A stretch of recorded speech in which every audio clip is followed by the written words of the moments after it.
สวัสดีทุกท่านมาพบมาเจอช่องในพุทธิทีมงานเราก็จะเดินทางกลับไปอย่าแข่งกันได้เออไหว้พระก่อนบ่ไปไหว้พระซะก่อนเออโอ้ยตาหนูบ่ล้างรถเลยตัวนี้ขี้ข้านล้างเลยว่าสั่นห่วยตาหนูขี้ข้านเขาล้างรถบัดนี้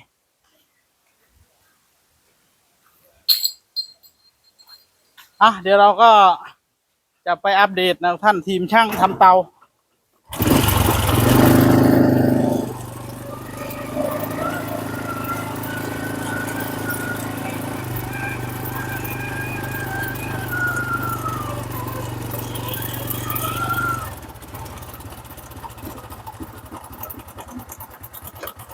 ถ่าตะซักเนี่ยตาหนู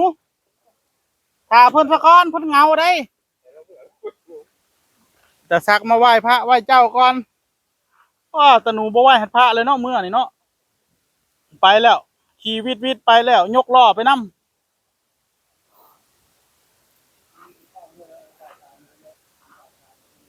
บ่เพิ่นอันว่าสิเฮ็ดให้แล้วมื้อนี้แล้วเพิ่นบอกว่าเดี๋ยวมื้ออื่นบ่มีแนวเฮ็ดว่ะก็เลยจงไว้มื้ออื่นนำเครื่องนึงย่านเงาสิเดี๋ยวมื้ออื่นบ่มีแนวเฮ็ดมันสิเงาเด้พระอาจารย์บอกว่าจงไว้เฮ็ดมื้ออื่นนำเด้อว่าเดี๋ยวพระอาจารย์เงาได้ว่ะโอ้พวกเฮาบ่อยู่เลยพระอาจารย์สิเงาขนาดบัดนี้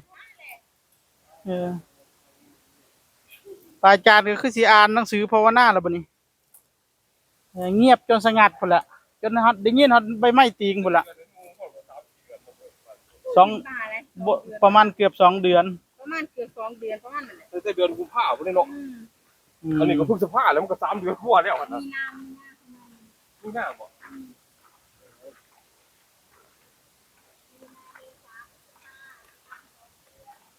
ตะซักก็จะเดินทางกลับเนาะท่าน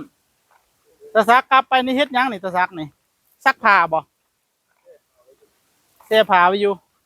โอ้ชายโสดนี่ซักผ้าเองเนาะเครื่องซักผ้าดิมีเครื่องซักผ้าบ่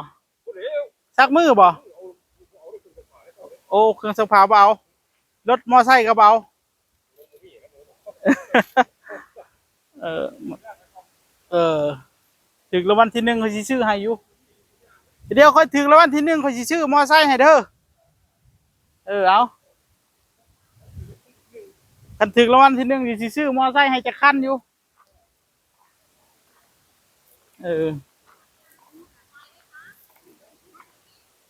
เอาฝากไว้เท่านี้ทุกท่านสวัสดีครับ